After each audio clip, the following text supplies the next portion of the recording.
pase, pierna derecha, directo al arco, ¡golazo! ¡Golazo!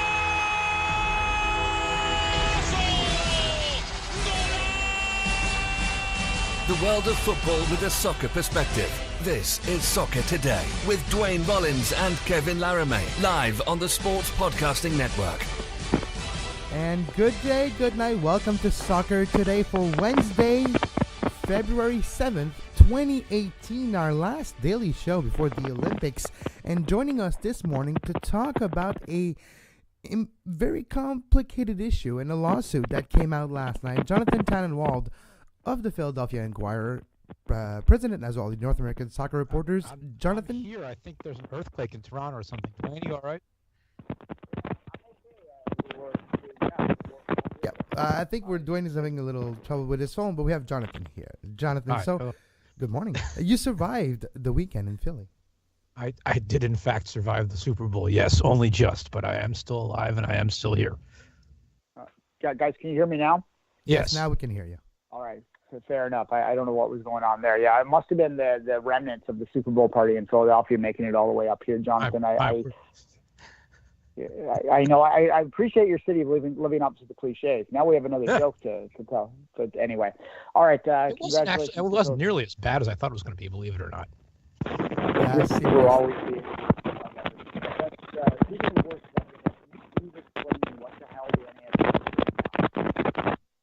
I think the NASL is trying to cut your line off, as far as I can tell.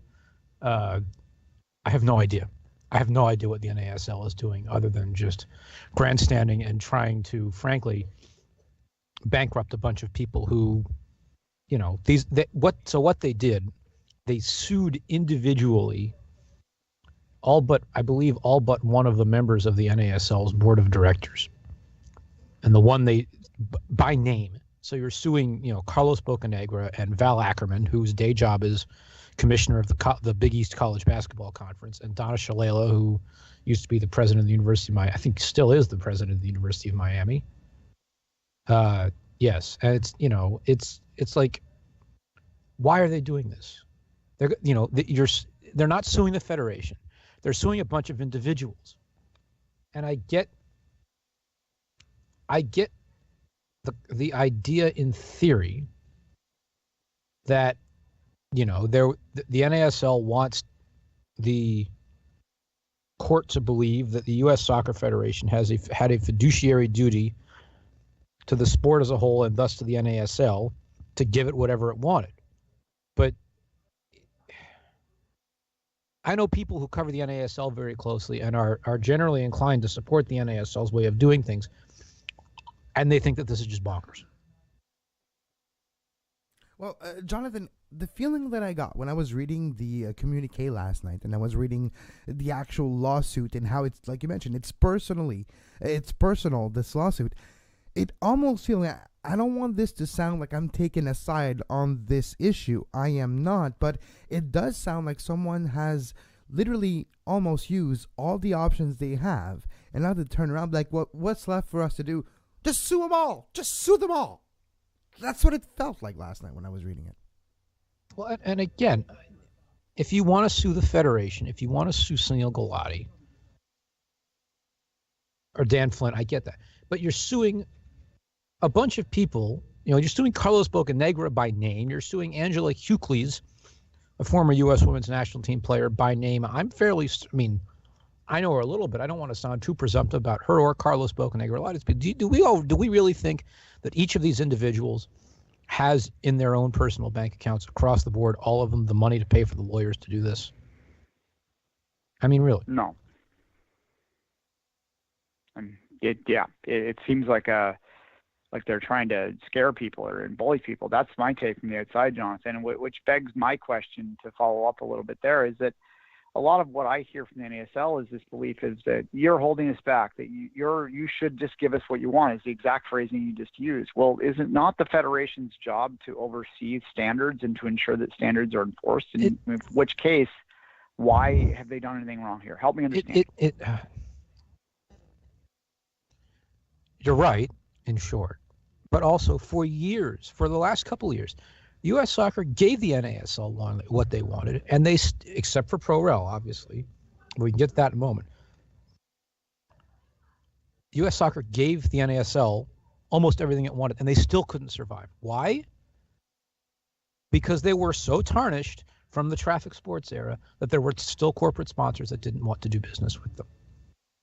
And what Rocco Camiso and Ricardo Silva ultimately wanted, they wanted to make the money of being in the top division without having to pay the expansion fees to get an MLS and to share the revenues the way MLS does.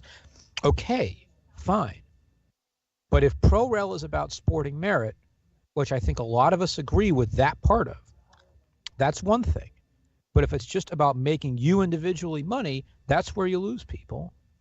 Or is pro-rel, in fact, about making money for all of the people around the world and not about sporting merit? Yeah, that does bring that question up. And when we're looking at the timeline as well, that is coming the next few months, and this just days before the election that will happen this weekend, is it a coincidence? Is it a coincidence that this lawsuit, the deposition, the deposit of this lawsuit last night? I think the timeline is not a coincidence. I don't know about you, Jonathan, but the same week as the USSF election, it's not a coincidence, right? It's not a coincidence, but I'll tell you what. I can't see how this helps Eric Winaldo with the youth voters and the Athletes Council people who he needs in order to win this thing. I just can't see how that actually helps Eric Winaldo get more voters and win the election. It might help the NASL look like a bunch of martyrs, or at least those who are left in it. But does this actually help Eric Winaldo win the election? No, I don't think so.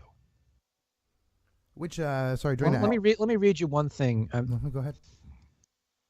Your listeners should follow Mickey Turner ESQ on Twitter, who's done a very good job of dissecting the bits and pieces, and also Stephen Bank of the UCLA Law School. His Twitter handle is Prof Bank, PROFBANK.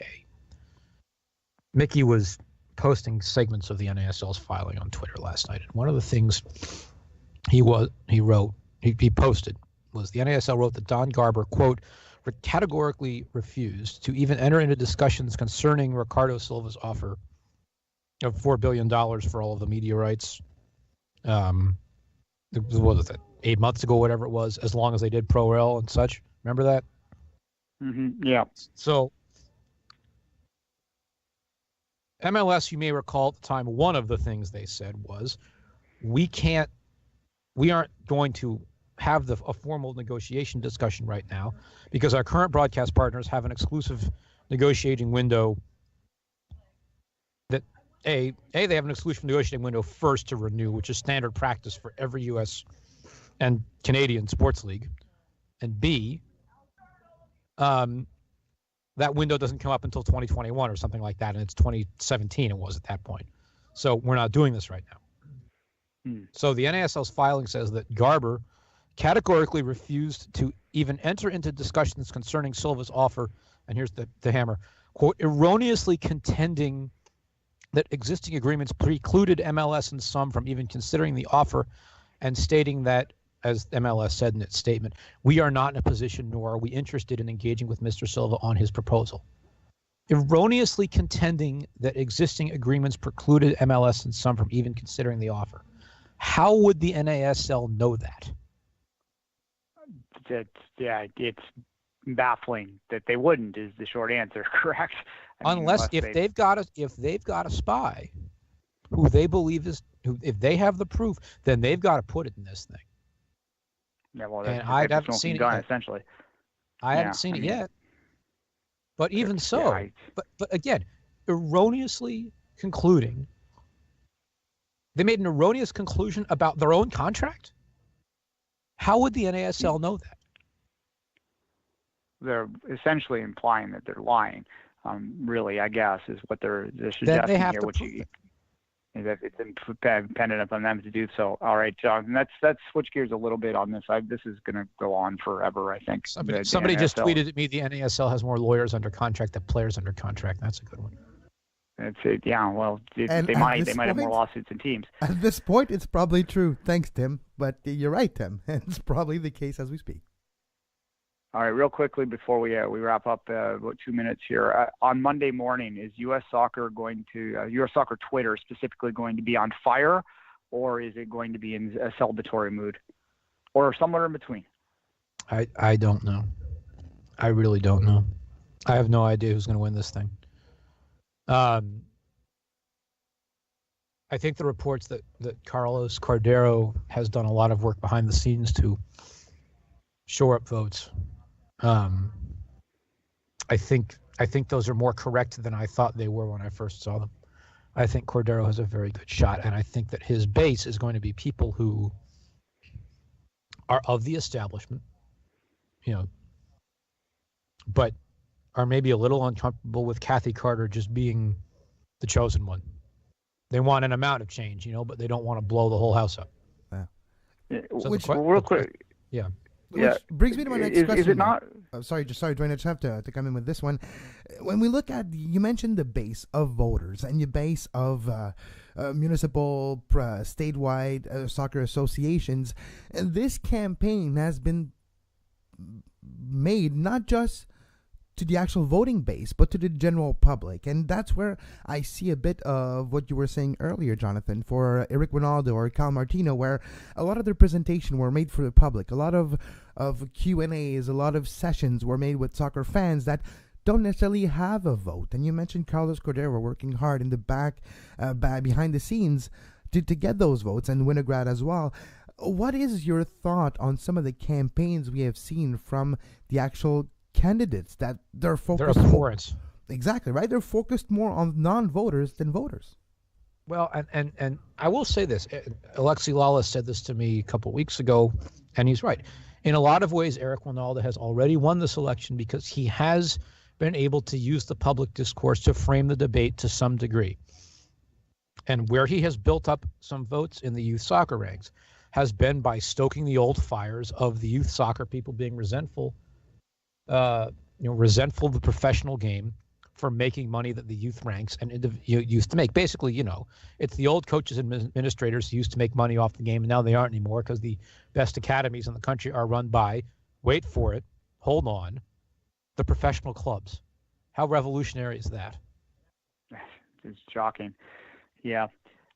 Jonathan, in some ways, and this is my final thought on this, is the more I look at this, I sometimes wonder if Ronaldo wins or Carter wins, I think that you're in for trouble, because this is my perspective, because they're too divisive, and you kind of need someone who can combine, who can reach out and cause the whole system to work together. Is there a candidate out there that meets that criteria, though? No. The closest is Kyle Martino, and I think he's going to do very well on Saturday. I just don't know if he's going to win. He's gotten more votes than people think. Than some people think. I have said all along that I am not going to endorse anybody, and I'm still not going to endorse anybody. But I'm going to say something that I have concluded based on talking to a lot of people for weeks and indeed months about this thing. If there was some kind of joint ticket with Carlos Cordero and Kyle Martino where they said, forget about the titles, forget about the names, for the good of the game, we're going to get a business guy and a soccer guy together on the same ticket, they'd win this thing. And, but Kyle said that if he doesn't win the presidency, he goes back to NBC because that was the terms of his release from his contract. I understand that.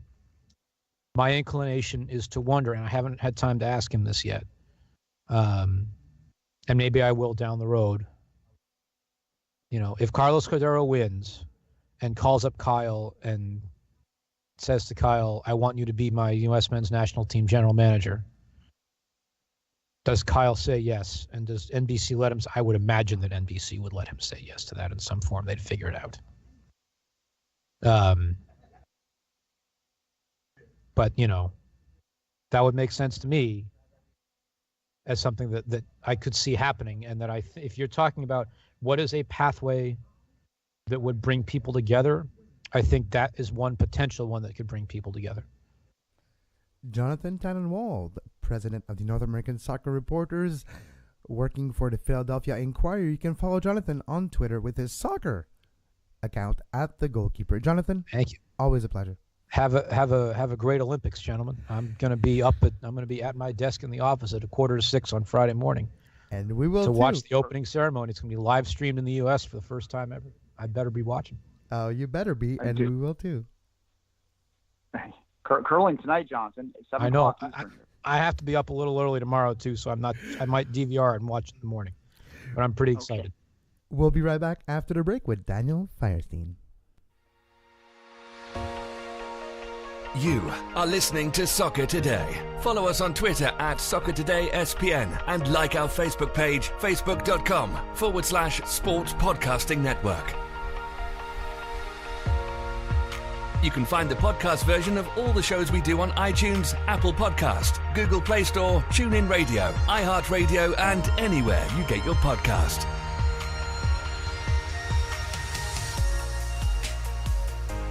And we're back on Soccer Today. Joining us live from New York City, Dan Firestein of Once a Metro. Daniel, good morning. Good morning, Kevin. How are you doing?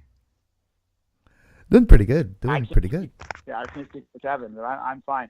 Hey, Duane, how are you? I'm well, thank you. I got the Olympics coming up, so I'm very excited.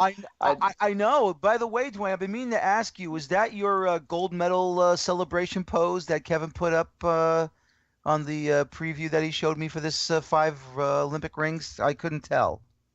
I think that's me under the Olympic Stadium in Montreal, taking a selfie last summer after a Canada game. So who knows what I was doing at that point, but it certainly wasn't glory if it was after a Canada game. But I know. I think they won. I think they won that game in hindsight, but they weren't playing anyone particularly good. All right, Daniel, you're of course based in New York. So the Red Bulls are the team that you cover the closest. So we'll start with the Red Bulls and ask you just, it's kind of been a bit of a quiet off season for them. So just where do you think they stand right now? Have they done enough to improve upon what was, I think, a disappointing campaign in 2017? I think they have. They've jettisoned obviously some players that they felt they didn't want to be with anymore. They tried to re-sign, or at least what they did was they negated the option that they were going to give to Gonzalo Verón, and they were going to try to sign him to a new deal. Obviously, a little bit less money. When that didn't happen, obviously Verón went to the re-entry draft, and DC United got his rights, but he didn't re-sign with them, so he's back in Argentina right now for Gonzalo Verón.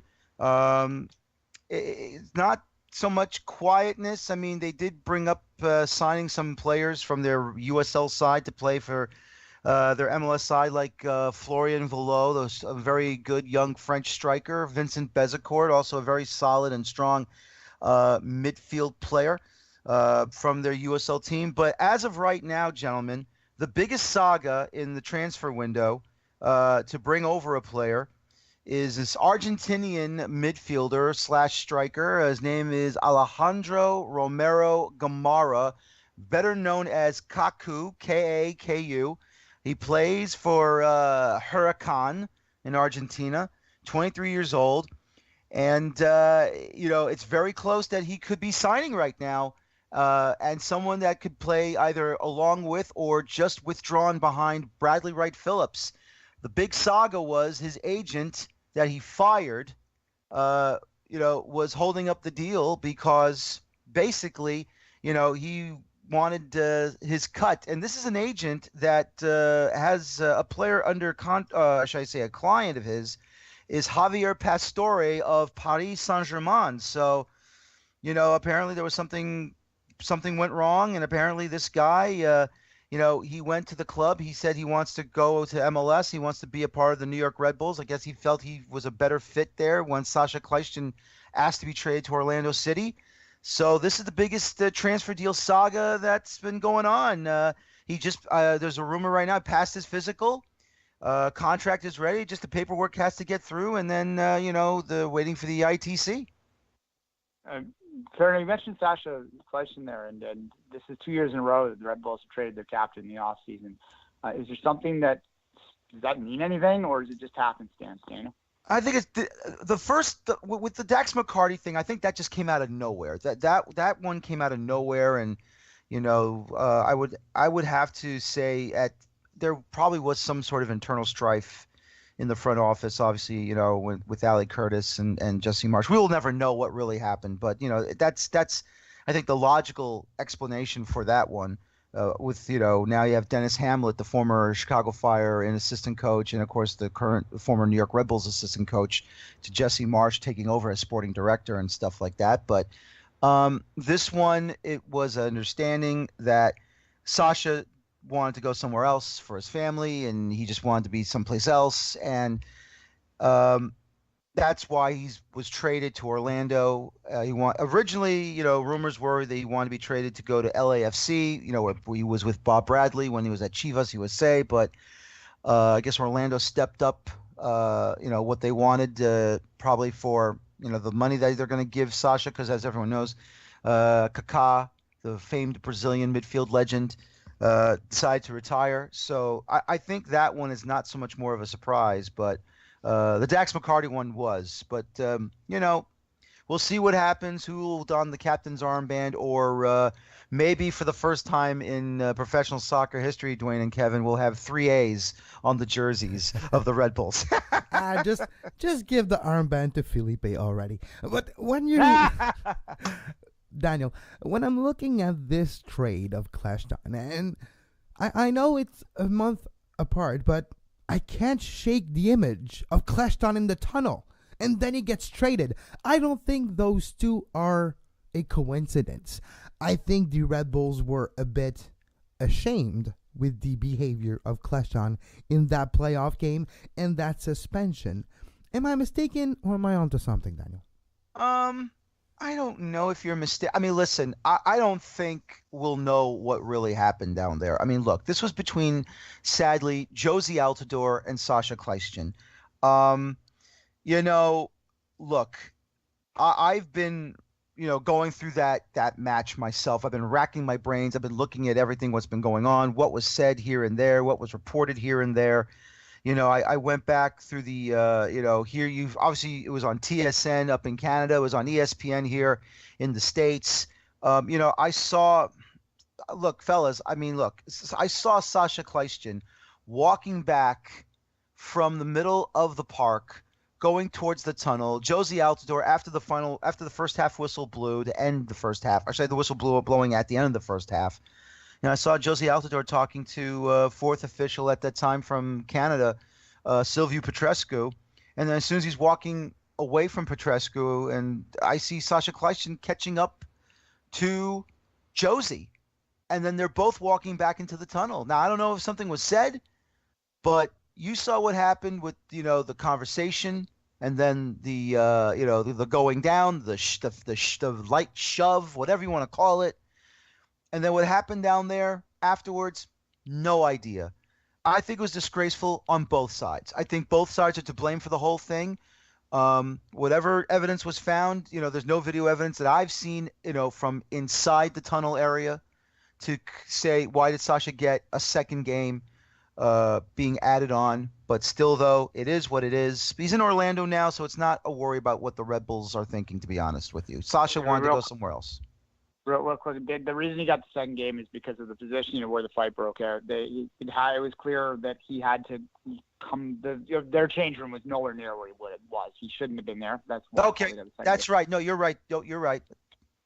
So that makes sense why he was suspended the second game. But now I want to talk about Jesse Marsh for a second. And when we're looking at the Red Bulls over the last 3 seasons. 3 years ago, they were contenders. They were one of the best teams in the Eastern Conference, and they were battling for trophies. Second year, 2 years ago, it was the same, but just a little more difficult. And last year was about the same.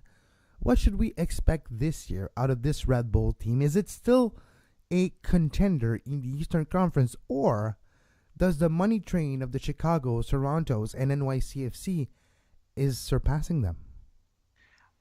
I think for the first time right now, and let's not forget, Kevin, the Red Bulls were in the U.S. Open Cup final last year at Sporting Kansas City, even though they did lose 2-1 over at Children's Mercy Park. Still, though, I think Jesse Marsh and the Red Bulls are finally realizing that while it's great churning young, talented players from your academy, playing and showcasing at the USL level, and hopefully they can make it to the MLS level, bringing over Gamara, as well as signing the young Venezuelan national team player, Christian Caceres Jr. Of course, Venezuela in the Under-20 World Cup just lost to England in the final over in South Korea. And amazing how England, of course, has swept both youth World Cups last year. Jesse Marsch and the club is understanding that if they really want to be a big contender this year, and I'm not saying it's terrible that they're only bringing up their own talent from the USL through the academy and everything, but still, though, I think he's realizing that you're going to have to bring over some veteran talent or some young, exciting talent that can change the narrative. And right now, they're not going for the heavy free agents. I mean, I don't know if you'll ever see Lionel Messi or Cristiano Ronaldo at Red Bull Arena or in MLS, or if they do come to MLS, they'll probably go somewhere else. But still, though, I think Jesse Marsch is understanding that they have to get younger, and they also have to bring in exciting players that are, proven already, so that the fan base can be excited for this upcoming season. It's not a bad thing. Look, I think we all admit, we want to see some of the good young players that have been in the academies and in the systems of each of the MLS clubs and get an opportunity. But at the same time, Jesse Marsch, Dennis Hamlet, I think they're well aware they got to bring in over in the transfer market some solid players, even some veterans if possible, to make this club more exciting and more dangerous. That last year was a decent start, but a poor middle. And Jesse Marsch knows now that he's got to bring in guys that can improve this club and go back to going after trophies. Daniel, I wonder now, 4 years into the NYCFC experiment, so to speak, whether or not what your perspective is and how that changed the dynamic of the Red Bulls. From an outside perspective, and I'm not trying to do the jersey thing here, but they kind of seem like the Devils versus the Rangers now, in the sense that the Rangers have the sexier players. They go in to get those big names, whereas the Devils were more successful for large periods of time, though, because they just used a more organic approach. Is that a fair way of assessing what this has changed to the Red Bulls, and they have become more of a complete team concept? NYCFC do the big name thing? Well, I think I agree with your assessment there, Duane. I think that's what's going. That's what the original thing was when Jesse Marsch took over. Because once the Red Bulls were eliminated in the Eastern Conference Final by New England several years ago, and Mike Petke was released as head coach of the New York Red Bulls. There was a different sense of like I said, changing of the way things are done with this club. And the veterans that they brought in at the time, not high price, but they were effective. And then, what New York City FC is doing is they want to make splashes. And you know what? That's all the power to them. David Villa comes over. They played strong. They've done well. The only thing that, of course, was bothering the team that plays at Yankee Stadium in a baseball stadium is that they didn't find ways to, get a win. I mean, they seemed to play, toe-to-toe, but it wasn't enough. I mean, look, no one ever thought in the second year of NYCFC's existence and, the first game of that year that you're going to see the Red Bulls score 7 goals on them. 2 or 3 was fine. 3-0 at the first half. At the end of the first half at Yankee Stadium was fine. I didn't expect more than that. Next thing you know, 4 more goes into the back of the net. I think give Claudio Reyna credit, made smarter moves to bring over better goalkeeping, better players. Of course, Jack Harrison now no longer there, but he's been transferred over to Manchester City, but he'll be on loan with Sunderland. Mix Diskerud was let go already in the middle of last year, or at the end of last year. They know who to bring over in New York City FC. And right now you can definitely say that this is a real derby because New York City FC is finally putting things together, but we'll see what happens now with the Red Bulls. Can they gain an advantage? The only win last year against New York City FC was in the U.S. Open Cup. The Red Bulls hosted them, beating them 1-0 in the 4th round. So right now, NYCFC is undefeated in the last 3, and that's all during the league season. So we'll see what happens this time come around. Fair enough. All right. I would first off, I compared to the Devils, and anyone who thinks that's an insult should look at the Devils' history. The Red Bulls. Oh no! This is not no. I believe me. Look, this is not an insult at all, folks. Duane is correct. Yeah, you want the Devils' history. A lot of championships there. At any rate, I'd be remiss if I didn't I have an American on the line, American interest in soccer. I know you don't have a vote, but if you were voting, who would you maybe support in the election this weekend for the U.S. Soccer Federation presidency? Well, gentlemen, let me just say this. Just following the news on social media. Actually, I was at the United Soccer Coaches Convention on Friday for the draft, and for out of the blue, I found out from Michael Lewis, of course, a famed American soccer writer, that Eric Winaldo was speaking to some of the coaches. I wish I could have been there a little bit longer because I was only available to go on Friday. But I liked what Eric Winaldo said, and many were expecting hell, fire, and brimstone, which he has passion for the game in the United States, no doubt about it, guys. But you know what? Detailed, great answers. Listening to other answers, of course, and I'll be honest, I would vote for Eric Winaldo. I think Eric Winaldo has a better grasp of the situation. He's seen it from afar. He's been on the national team, of course. He's now currently second on the list of goals scored for the U.S. men's national team. He's been a player. He's been a coach. He's an analyst on Fox Sports for the Bundesliga matches. I just feel right now that I think Eric Winaldo would be my choice to be president if I was voting for the presidency of U.S. Soccer. Daniel Firestein of Once a Metro, thank you for your time this morning, Daniel. You can follow Daniel on Twitter at @dfirestein and read his article on onceametro.com. Daniel, talk to you soon.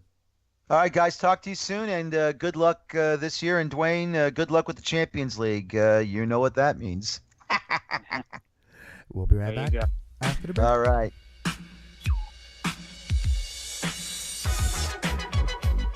You are listening to Soccer Today.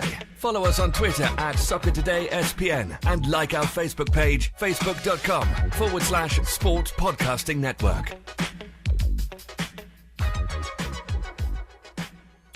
And we're back on Soccer Today. Duane Rollins with myself, Kevin Laramee. Duane, before we say goodbye for a little while, before we say goodbye, at least until Monday for a soccer show, yes, tomorrow we'll be back with the beginning of 5 Rings Daily, our Olympic coverage, which Duane and I are very excited about. We've been working really hard on previews, on back-end stuff, on visual aspect of the show, audio aspect, the color of the show, and it all starts tomorrow. Tonight, even, really. There's curling tonight, as I mentioned earlier. But yeah, no, exactly. We will be saying goodbye for a little bit. We will be back on Monday, where Bo Dur is going to talk about the results of the U.S. Federation election, because it is an important issue that does deserve its own show. Now, some people, Kevin, might be asking, some of our longer listeners particularly, why 2 Canadians are talking about the USSF election. Now, first off, we're not a Canadian soccer podcast. We are a North American soccer podcast, and we cover the American game equally.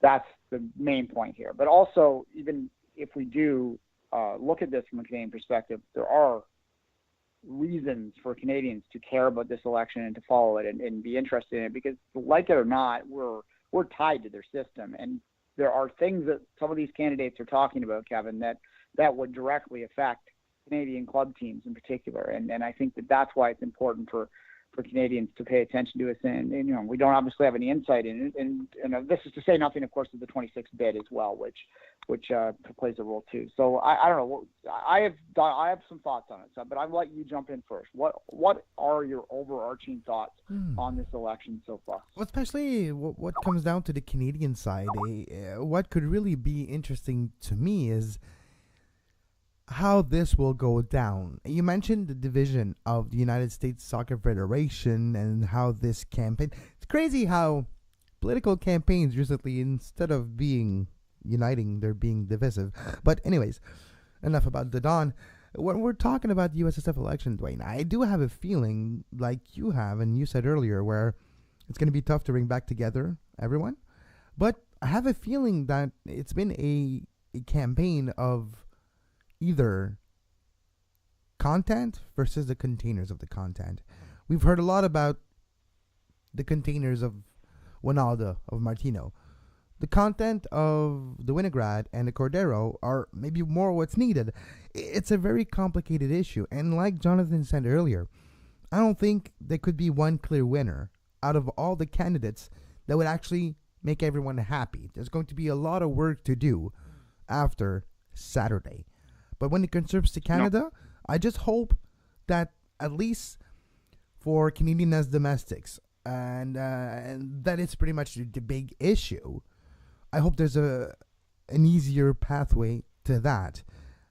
I don't know which candidate will help that, but I know that the NASL side and the protectionism that certain candidates wants to bring to the U.S. Soccer Federation would not be helpful for Canadian soccer players.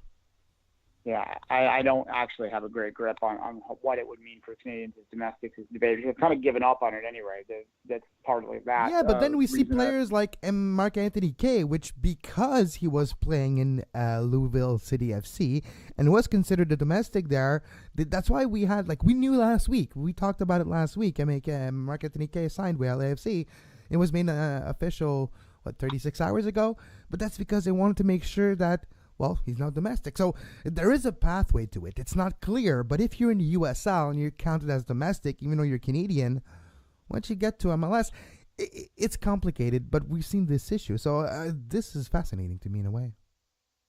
Yeah, and look, it benefits the whole system to have the Canadian players. Just it adds to the depth and it helps keep salaries. There's lots of reasons for them to do that. But to get back to the U.S. election, I mean, obviously there's a couple huge issues. The promotion relegation debate, which is not going to get resolved anytime. Even the most ambitious plans are clear. Like Winalda, if you listen to him, and some of his more rabid fans don't, and I fear if he wins, that some of those rabid fans are going to push back on him pretty quick because he can't snap his finger and get stuff through, right? Even he admits that promotion and relegation isn't going to happen overnight. The most ambitious plan I've heard is to have it in place by 2030. That's not going to make the people that want it yesterday very happy, but obviously that's going to factor in the Canadian club scene. But the big one that is an issue for me, Kevin, is the winter schedule.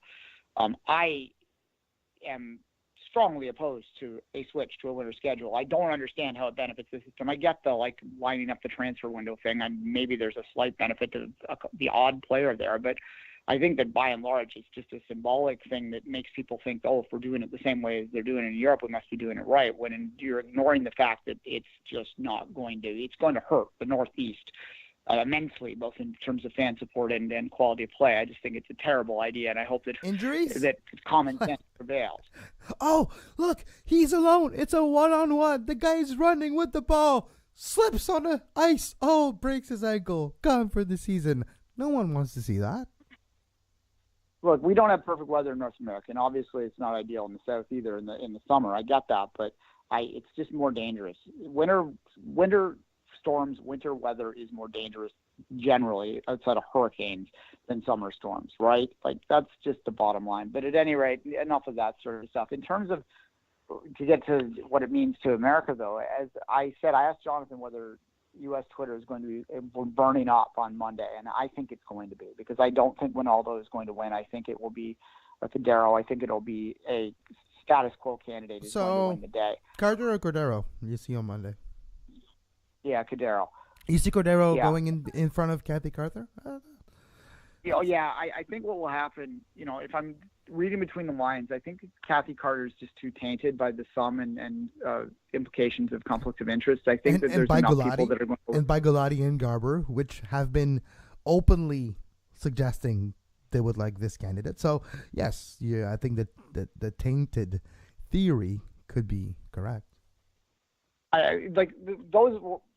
Those of us in Canada that are political junkies will understand how a political party's leadership campaign works, right? That's similar how this is going to work, where you're going to have a first ballot and there's not going to likely be a majority of ballots cast for any one candidate. So you're going to have people drop off and coalitions form. And that's why I think that what's going to happen is that they're going to get behind the most palatable status quo candidate, the one that is going to be the least attached to the past, which is ironic because the person I'm talking about is the vice president right now. But nonetheless, I think that he's just going to be viewed as the safest choice that's not going to be viewed as some puppet or whatever.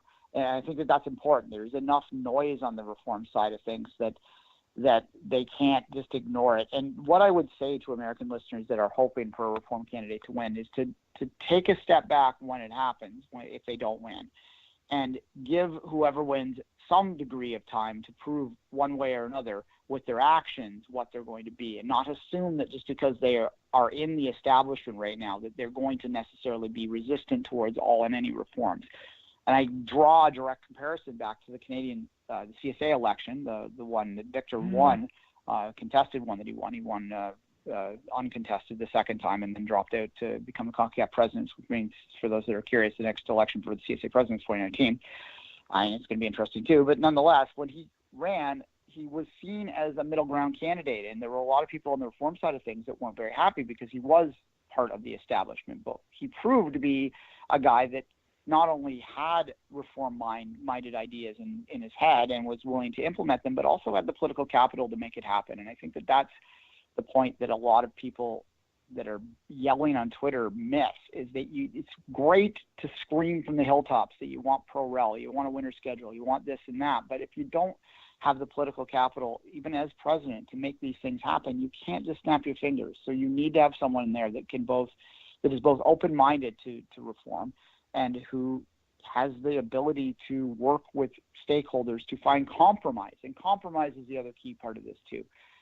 Sometimes you're not going to get everything you want in one fell swoop, and you have to sort of take an incremental gain and look at it positively and build upon it moving forward. And I'm not sure some of the more rabid voices out there are willing to go the incremental gain kind of way. Instead, they're focused on all or nothing approach, and I'm not too sure that's what's going to happen. And final thought on it, Kevin, too, is I think all of this said, we put far too much focus, both in Canada and in the U.S., on the top of the pyramid. Yeah. We are obsessed on whether the elite programs are going to work, when in reality a lot of the rot is at the bottom. And that's, I think, where most of the focus is going to need to go to. And American soccer doesn't really need to be fixed. They missed a World Cup. Yeah. They did. That's sad. Teams lose sometimes. It could have just been a bad cycle. I think that there's a little bit of an overreaction in terms of what that means, but there is definitely they aren't definitely fulfilling their full potential, and I think a lot of that has to do with failures at the grassroots, and we need someone who understands that is going to work with grassroots and can work with grassroots. I think the big failure is to the grassroots to not supplement the elite side enough. I think the problem is, and I might be talking through my hat here, but a lot of time people talk about a problem of identification of talent, of pathway for that talent to come from the grassroots to be part of the elite. And the elite is just 0.1%, not even, of soccer players in North America. And the grassroots is more than millions of players in the United States and hundreds and hundreds of thousands of players in Canada. And the big problem is not converting those grassroots players into a higher number, not at the top of the pyramid, but in the middle of that pyramid, to make sure that the top of that pyramid is funnel, like that there's players funneled through that top of the pyramid, through the middle and the grassroots. And that's been an issue where a lot of careers have been lost in that pyramid. Well, yeah, I mean, obviously a big talking point in the United States is the failure to identify people of Latin descent, that are Americans of Latin descent, that play in leagues that are just play in the playgrounds and have the skills and the abilities. If they could get a little coaching and molding, could really excel. And there's sort of a gap in the system which doesn't identify that, and they identify pay to play as a prime, like a barrier for the access to some of these top athletes that just are from disadvantaged situations or what have you. And that's true. And I think there does need to be a greater effort to get more scholarship programs out there, more free academy programs. But the reality is you're never going to completely get rid of pay for play. It's ridiculous to try and even argue it. There's pay for play in Europe, for God's sakes. Like, that's not pretend it's like a magic bullet to just say, oh, suddenly it's free. Soccer's free. No, and it's not going to work. You need that incentive to take it seriously too. Because there's one thing in society, Duane, whenever you get something free, do you care about it as much? Or do you just like, I lost it, that's fine, I'll go get another free one? There's that aspect to it where if you invest a bit of money, we're not talking about investing $25,000 a year so your kid, your guy or your girl kid, your progeny can play soccer. No, we're talking about just enough $100, $200. It's just something that will make you wake up on Saturday morning to make sure you drive your kid to practice, to make sure your kid will feel the investment and the importance of why he's playing, why he's practicing, because it's not just free. You know what I mean? So there's that seriousness that sometimes we can only equivalent to value of a product, and we put value with dollar signs. So there's that aspect to it. But I do have a feeling that, yes, pay-to-play cannot go away. But there's levels of pay-to-play, and there's levels in the pyramid where maybe at the top, pay-to-play shouldn't be there. Maybe at the top of the pyramid, it shouldn't be there for profit. But at the bottom, something different. Well, look, a common model that you see nowadays is a house league program or a recreational program that's pay-to-play supplementing a free elite program where you're streaming the best players from that house league. You're identifying them and going, okay, well, we're going to get you into this program now, and maybe you're from a disadvantaged family, so we're going to give you a break on the cost for that, and then eventually you get up to a completely free academy. That's a model that works. I think you just need to make sure that it's not so much about making sure it's free for everyone, so much as it's about making sure it's free for those that need it to be free. So you're not losing someone because of the economic situation. I fair. think it has to be fair too. Right? To do. No, I agree. And that's the exact thing I was like, we have the New York background in here in the back. And it's exactly what I was thinking. I was going to say the same thing you just did. If we find a way to make sure that most of the pay-to-play exists, so at least the few careers that could be created by having a chance to play at a elite level without spending too much money because they can't afford it, if we have a few careers starting like this, it will be worth it, right? If the one thing we don't want to happen is one player having the talent, the skills, the determination, the motivation, and the willpower to succeed as a professional athlete, but cannot do so because he's poor, or doesn't have the money, or doesn't have the background and the family history to make sure that he has that opportunity. That's what we don't want to happen. Yeah. And look, the club game plays a role, and there is a need to ensure that the club game, professional club game, is supplementing the system in the proper way, that it is benefiting the system to its maximum potential.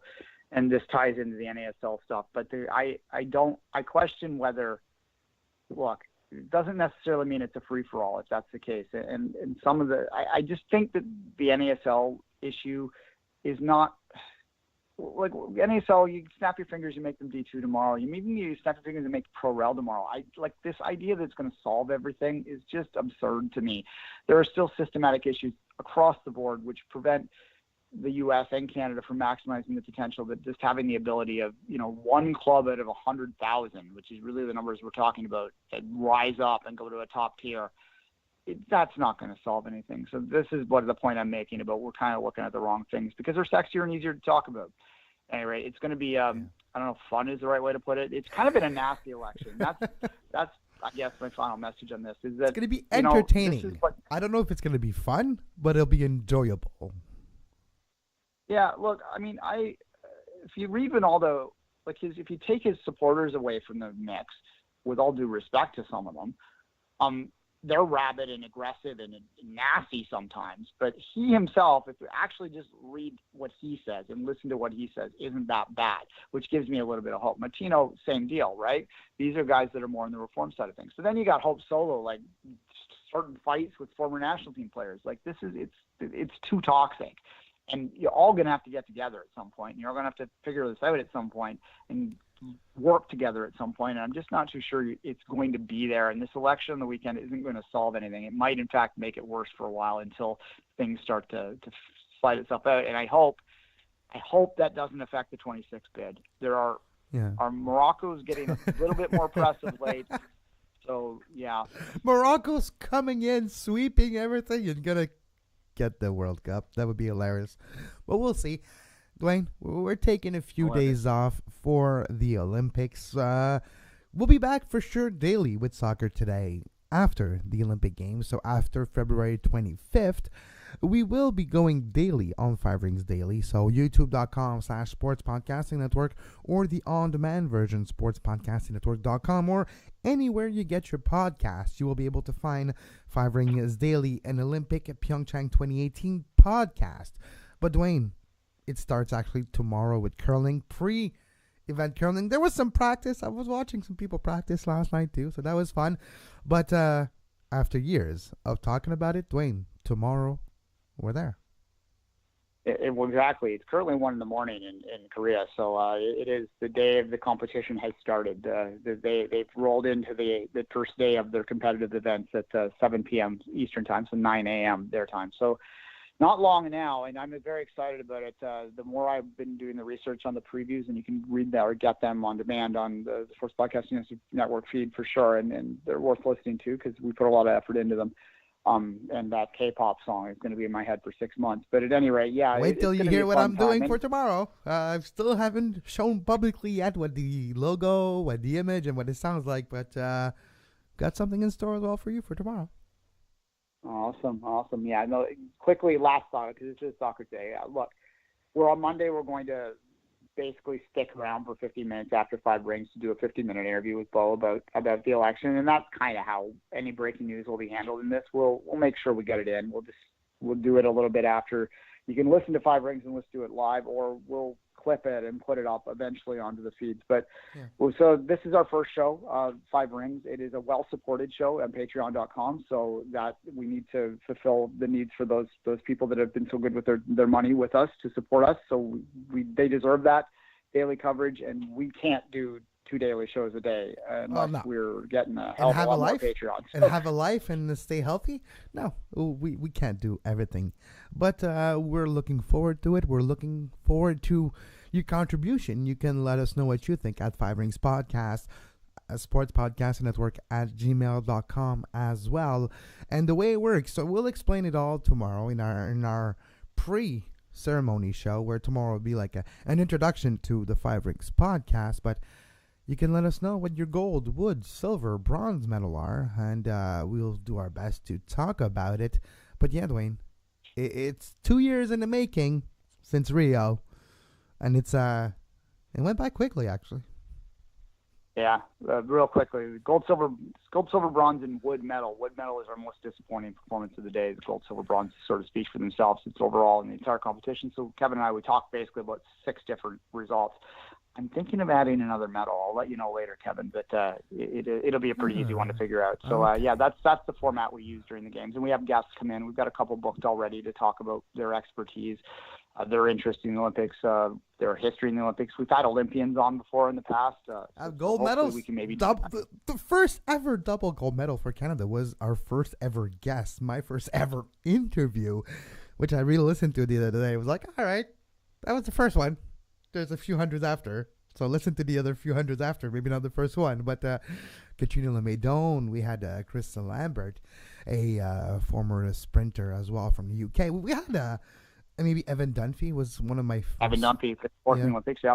Yeah, no, we had some fun on the 5 Rings, and I'm looking forward for tomorrow, Duane. So, as always, I'll wrap it up. You can follow Duane on Twitter at 24th Minute, myself at Kev Laramee, at 5 Rings Podcast, starting tomorrow. Daily at 10 a.m. Friday will be going at 6 a.m. live, or kind of, while watching the ceremonies for Duane and I. But until tomorrow, and until Soccer Today comes back in a few weeks, have a great soccer. You can find the podcast version of all the shows we do on iTunes, Apple Podcast, Google Play Store, TuneIn Radio, iHeartRadio, and anywhere you get your podcast.